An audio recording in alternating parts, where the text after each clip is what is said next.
माझा आवाज येतोय सर्व विद्यार्थ्यांना? हो हो सर. ठीक आहे. सर्वांना जॉईन होस तर 1-2 मिनिटं थांबूया. आपले इतर शालेय कामकाज असल्यामुळे 2 दिवस तास झाले नाही, त्यामुळे आज आपण 4 तास घेत आहोत.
तो देखिए छात्र मित्र, यहाँ तक हम आए थे कि जब यहाँ पर गोस्वामी ऐसे कुछ तनख्वाह के बारे में उनकी जूलिया की तनख्वाह घटाते हुए यहाँ पर क्या कर रहे हैं, जूलिया की तनख्वाह जो है घटाते हुए हर एक चीज की मुआयना करके हर एक बात किस प्रकार गलत है वह आपने की है, और इस प्रकार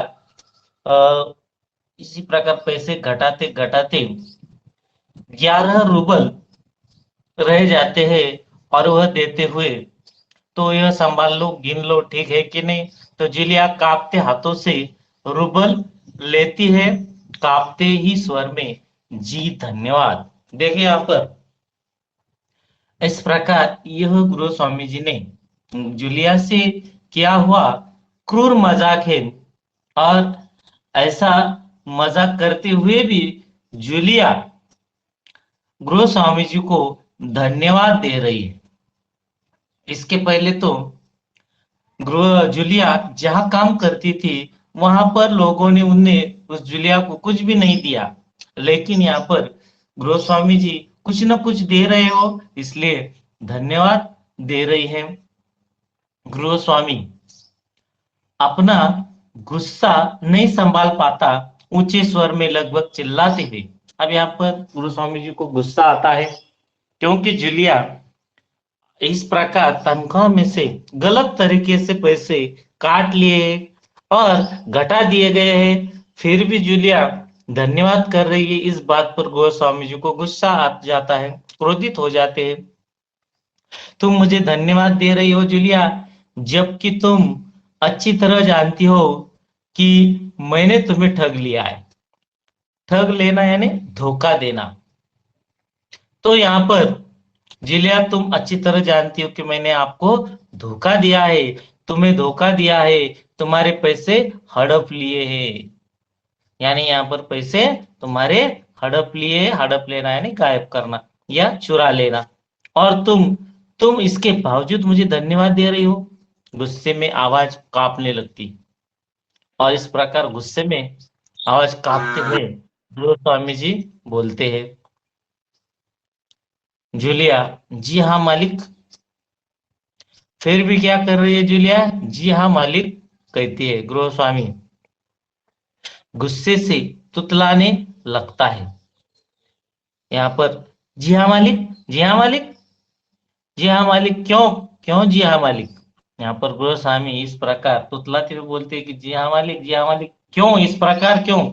जूलिया डर जाती है भयभीत स्वर में। देखिए जूलिया का और एक स्वर यहाँ पर आया है, भयभीत स्वर। पहले स्वर आए थे देखिए विनीत स्वर, नहीं क्या दब, यहाँ पर विनीत स्वर आया था यानी विनम्र स्वर आया था, फिर आया था दबे स्वर में, और यहाँ पर अब आया है भयभीत स्वर में।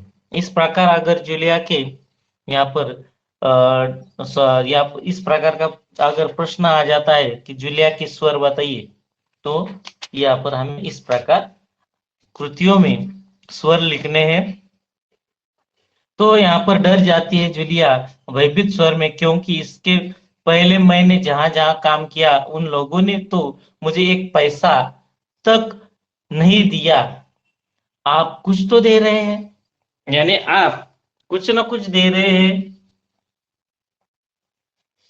गृहस्वामी क्रोध के कारण कांपते उत्तेजित स्वर में। अब यहाँ पर क्रोध आ गया है, गुस्सा हो चुके हैं गृहस्वामी जी, और उत्तेजित भावना से स्वर से वह गृहस्वामी जूलिया से बात करते हैं।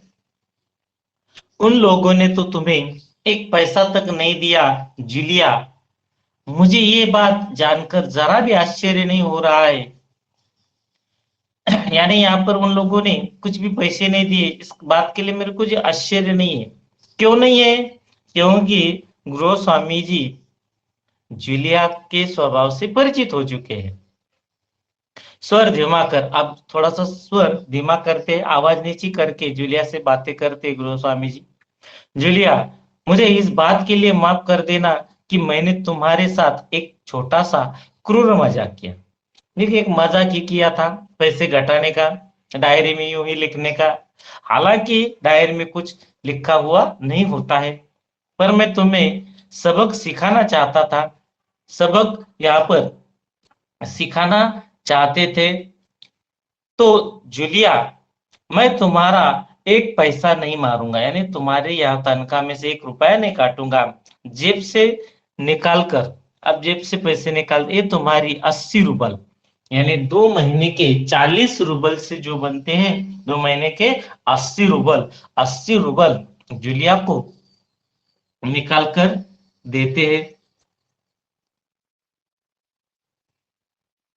मैं उन्हें मैं अभी इन्हें तुम्हें दूंगा, अभी तुम्हें दूंगा, लेकिन इससे पहले मैं तुमसे कुछ पूछना चाहूंगा जूलिया, और इससे पहले मैं आपसे कुछ बातें करना चाहता हूं जूलिया। क्या ये जरूरी है कि इंसान भला कहलाने के लिए इतना दब्बू, भीरू और बोधा बन जाए कि उसके साथ जो अन्याय हो रहा है उसका विरोध तक न करे? देखिए यहाँ पर गृह स्वामी जूलिया से कहते हैं कि इंसान अच्छा कहलाने के लिए इतना दब्बू, यानी दब जाना, भीरू यानी डरपोक, बोधा बन जाए। उसी प्रकार बीरू का या घबराने वाला, बोधा यानी घबराने वाला डरपोक आदमी, और इस प्रकार बन जाए कि उसके साथ जो अन्याय हो रहा है उसका वह चुपचाप सह ले, जरा भी विरोध न कर सके, बस खामोश रहे और सारी ज्यादतियां सहता जाए, और खामोश रहे कि ज्यादतियां यानी उसके ऊपर होने वाला घोर अन्याय चुपचाप सहता रहे। नहीं जूलिया, नहीं, इस प्रकार नहीं चल सकता जूलिया। इस तरह खामोश रहने से काम नहीं चलेगा। आपको खामोश रहने से यह बात नहीं चल सकती। अपने को बचाए रखने के लिए तुम्हें इस कठोर, क्रूर, निर्मम यानी निर्दयी और हृदयहीन संसार से लड़ना होगा। और इस प्रकार आप पर जो अन्याय हो रहे हैं, आप जो इस प्रकार दब्बूपन से जो बातें सह रही हो, इसके खिलाफ आपको जाना होगा। इस क्रूर, कठोर, निर्मम, निर्दयी, यहाँ पर हृदयहीन, जिस संसार को दया नहीं है, इस संसार से आपको लड़ना ही होगा। अपने दांतों और पंजों के साथ लड़ना होगा, पूरी शक्ति के साथ। यानी यहाँ पर तुम्हारी जो भी शक्ति है उस पूरे शक्तियों के साथ, हाथ पैरों के साथ, दांतों के साथ, यानी आप सभी चीजों के साथ अपने इस प्रकार तुम्हें इस समाज से लड़ना होगा। मत भूलो जूलिया, इस संसार में दब्बू और रीढ़ रहित लोगों के लिए कोई स्थान नहीं है, कोई स्थान नहीं। देखिए यहाँ पर इस संसार में ऐसे लोग दब्बू यानी दब कर रहने वाले, निडर नहीं होते, जो डरने वाले, रीढ़ रहित, रीढ़ यानी जिसकी पीठ की हड्डी नहीं होती, इस प्रकार के लोगों के लिए इस समाज में कोई स्थान नहीं है, कोई स्थान नाही है। सर्व विद्यार्थ्यांना धडा समजला आहे? हो. आपला माईक ऑन करायचं, ठीक आहे? याच्या धड्याखालचे जे प्रश्न आहेत ते वहीच्या वर्गपाठाच्या वहीमध्ये स्वाध्यायामध्ये लिहून घ्या. त्यानंतर आपल्याला घटक चाचणीसाठी जो अभ्यासक्रम दिला त्यामध्ये शेवटची जी कविता आहे पहा, घटक चाचणीच्या अभ्यासक्रमात ए सखी पूरक पठण मध्ये दिलेले आहे. त्यावर बी प्रश्न येतील किंवा येऊ शकतात. तर त्यासाठी आपण आज ती कविता थोडी पाहूया आणि राहिलेली उद्या पाहूया. सर्वांनी ए सखी हा धडा ही कविता काढायची आहे पुस्तकातून. 1 ते 6 येणार आहेत ना घटक चाचणीला?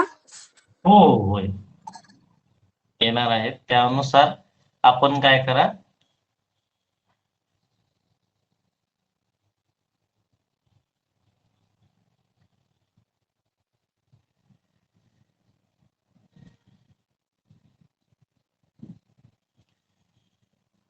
पहा मी कविता काढलेली आहे, तुम्ही पण काढा पुस्तकातनं. सर्वांनी काढले का पुस्तक आपापले?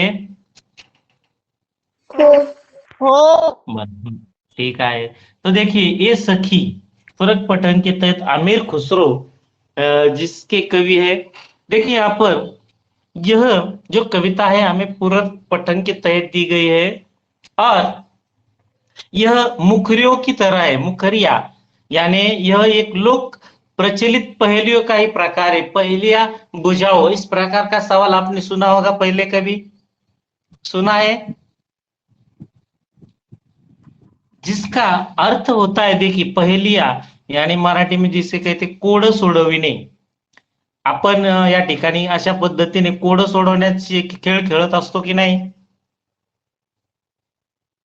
कोडे सोडवण्याचा खेळ येतो का सर्वांना? हो. तर त्याच पद्धतीनं कवीने काय केलेलं आहे, या ठिकाणी मुखरिया हा कोड्यांचाच प्रकार आहे. कोडे सोडवण्याचाच एक पद्धती प्रकार आहे, तो मुखरिया कहते. तो यहाँ पर आमिर खुसरो जी ने मुखरियों के तहत हमें ये पूरक पठन में कविता दी है. देखिए पद्य संबंधी बातें हम देख लेते.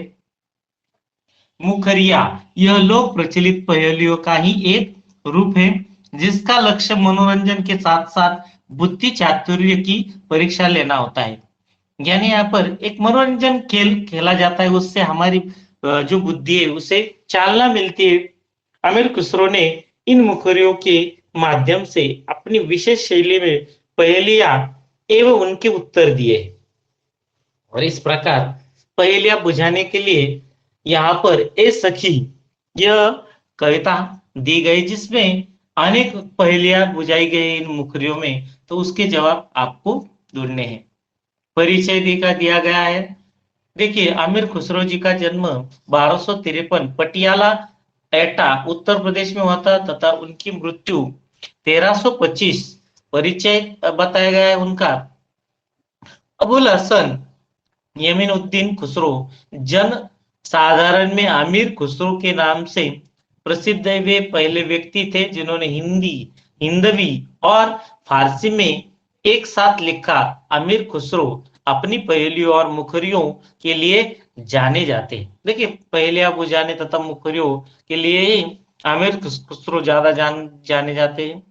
प्रमुख कृतियां उनकी है तोहफा, तुस सिगर, वसतुल हयात, घुर्रातुल कमा, निहायतुल कमाल, दोहे, घरेलू नुस्खे, कह मुखरिया, दुसुखने, ढकोसले, अनमेलिया, उलट बासियां आदि. तो देखिए यहाँ पर कितने उन्होंने उनकी क्रियाएं कृतियां बताई गई है. तो देखते हैं यहाँ पर आमिर खुसरो की यह जो है प्रस्तुत पहेलियां वह हम देखते हैं.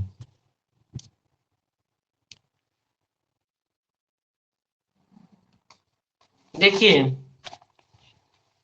रात के समय वह मेरे आवे, भोर भये वह घर उठी जावे. यह अचरज है सबसे न्यारा, ए सखी साजन न सखी तारा. देखिए यहाँ पर साजन का अर्थ होता है पति,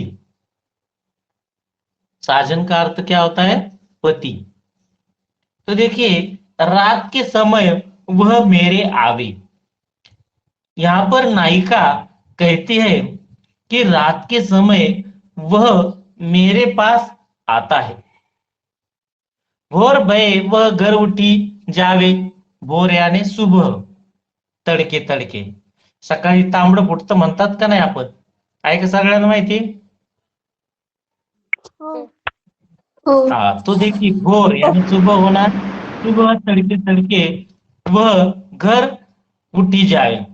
देखिए, नायिका कहती कि रात होने पर वह मेरे पास आता है और सुबह हो जाने के बाद वह अपने घर चला जाता है। यह अचरज है सबसे न्यारा। अचरज यानी आश्चर्य।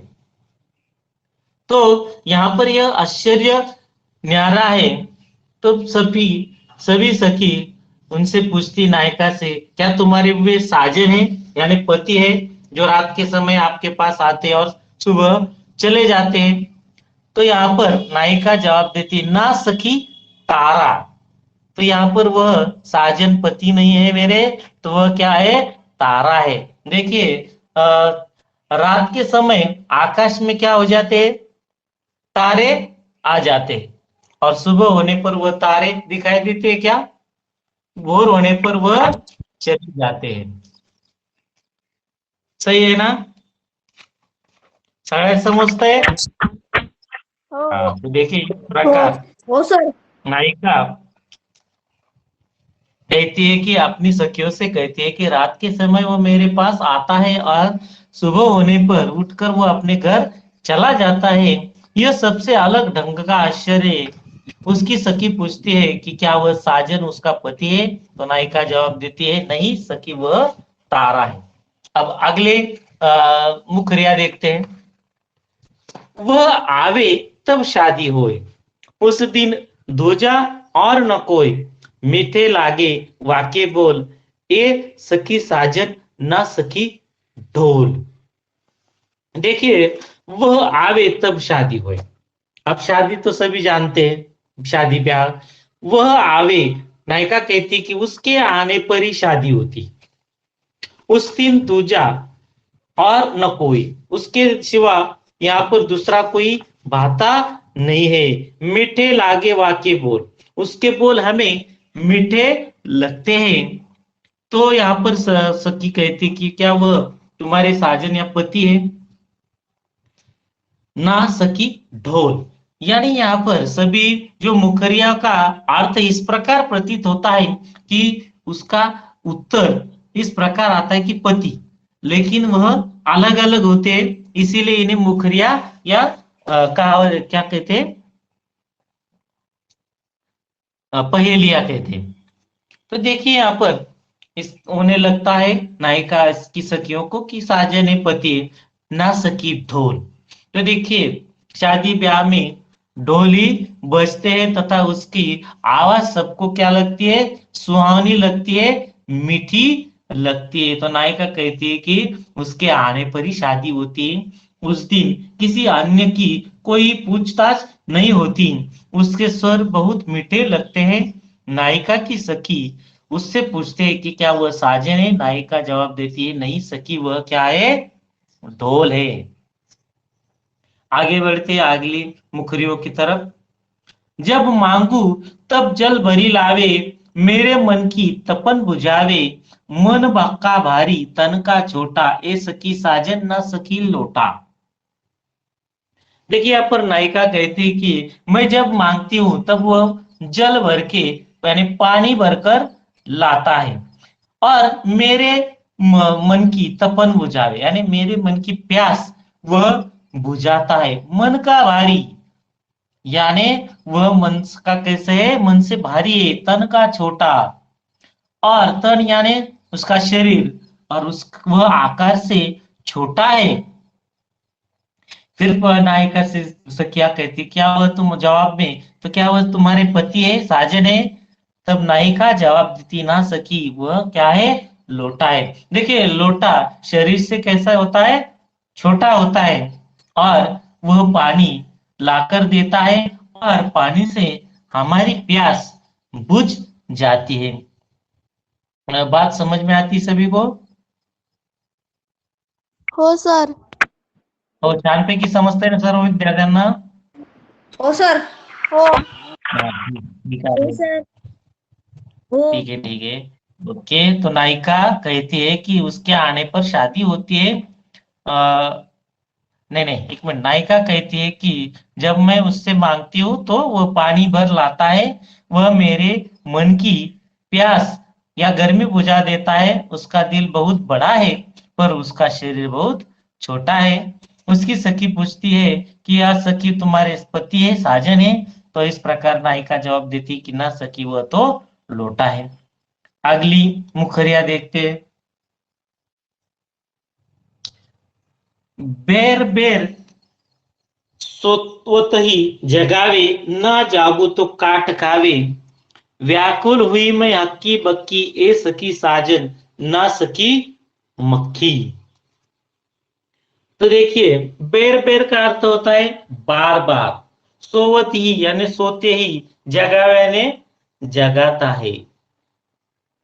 तो नायिका कहती है कि बार बार सोने पर मुझे वह जगाता है, ना जागू तो वो काट खावे, यानी न जगने पर वो मुझे काटता है बार बार।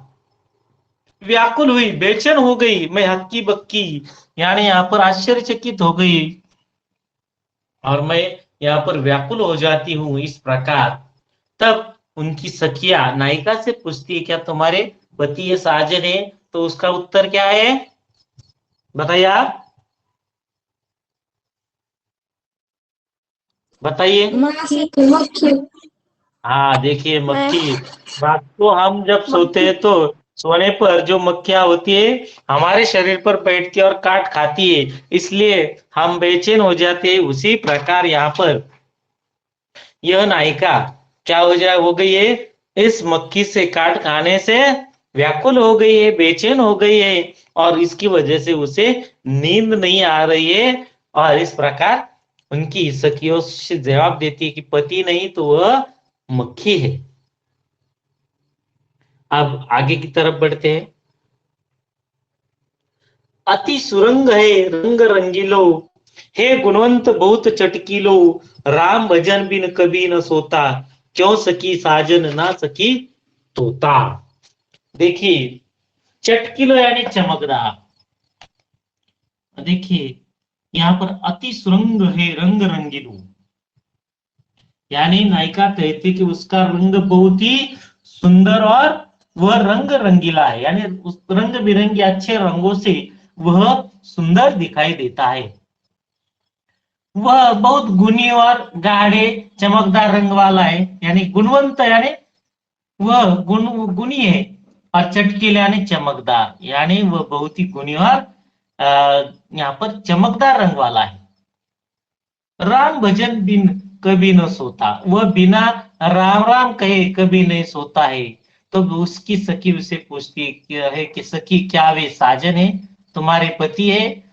सुनकर वह जवाब देती है नायिका, नहीं सखी, वह साजन नहीं तो वह तोता है। यानी यहाँ पर वह क्या है, तोता है।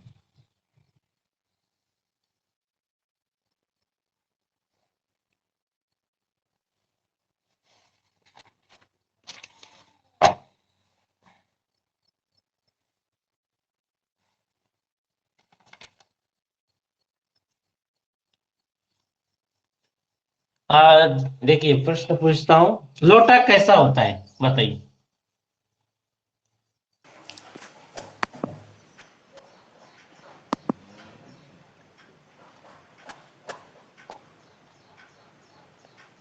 माझा आवाज येतोय? सरांनी माईक चालू करायचा आहे. बताइए, लोटा कैसा होता है? गोल. गोल नहीं रे, छोटा. एक्चुअली लोटा छोटा. छोटा. छोटा होता है। और मन से कैसा होता है? बडा. बड़ा. मन का भारी. बड़ा या भारी होता है। मन बड़ा. से छोटा भारी होता है। और यहाँ पर वह मन का भारी होता है और तन का छोटा होता है। मोटा है. हाँ, ढोल का गुण बताइए।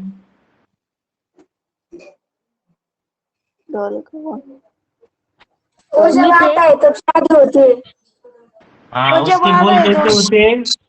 हाँ, उसके बोल मीठे लगते हैं। सही बताया, ढोल के बोल मीठे लगते हैं। ढोल के बोल मीठे होते हैं। हाँ, सही बताया आपने, सही जवाब दिया। यहाँ पर फिर के अर्थ में आया हुआ शब्द बताइए। फिर के अर्थ वाला शब्द कौन सा आया है?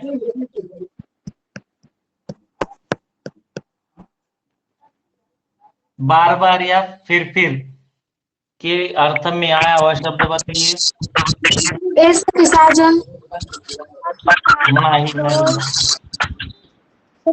मी काय सांगितलेलं आहे, असा शब्द आलेला आहे कवितेत की ज्याचा अर्थ बार बार किंवा फिर असा येतोय. तो शब्द कोणता आहे कवितेमधला? साजन. हा, साजन नाही. साजनचा अर्थ पती होतो. बेर आणि बार म्हणजे शब्द कोणता आलेला आहे? बेर. तर या ठिकाणी आता काय करा, तुम्ही कविता आपल्या वर्गपाठात व्यवस्थित लिहून घ्या आणि त्यानंतर त्याच्या खाली शब्द संसार याच्यामध्ये दिलेले शब्द तुम्ही व्यवस्थित लिहा. आता कवितेचं वाचन कोण करते? सर मी करू? हा, कर. सर आवाज आहे ना. रात समय व मेरे आओ, भोर भय व घर उठी जावे, यह आचरण है सबसे न्यारा, ये सखी साजन ना सखी तारा, वह आवे तब शादी होए, उस दिन दूजा और न कोई, मीठे लागे वाके बोल, ए सखी साजन ना सखी ढोल, जब मांगू तब जल भारी भावे लावे, मेरे मन की तपन बुझावे, मन का भारी तन का छोटा, ए सखी साजन ना सखी लोटा, बेर सोवताई जगावे, ना जागू तो काटे खावे, व्याकुल हुई मैं हल्की बक्की, ये सखी साजन ना सखी मक्खी, अति सुरंग है रंग रंगीलो, ये गुणवंत बहुत चटकीलो, राम भजन बिन कभी न सोता, क्यों सखी साजन ना सखी तोता, अर्धनिशा वो आयो भौन, सुंदरता बरने कवि कौन, निरखत ही मन भायो आनंद, क्यों सखी साजन ना सखी चंद, शोभा सदा बढ़ावन हारा, आखिन से छिन होता न न्यारा, आठ पहर मेरे मनोरंजन, क्यों सखी साजन ना सखी अंजन, जीवन सब जग जासो कहे, वा बिनु ने न धीरज रहे, हरे चिनक में हिय की पीर, क्यों सखी साजन ना सखी नीर, बिन आए सब ही सुख भले, अंग अंग सब फूले, सीरा भई लगावत छाती, क्यों सखी साजन ना सखी पाती. छान वाचन केलं आहे. ठीक आहे. आता आपण आजच्या साठी एवढंच आहे. उद्याच्या तासाला राहिलेली जी कविता आहे ती पाहूया.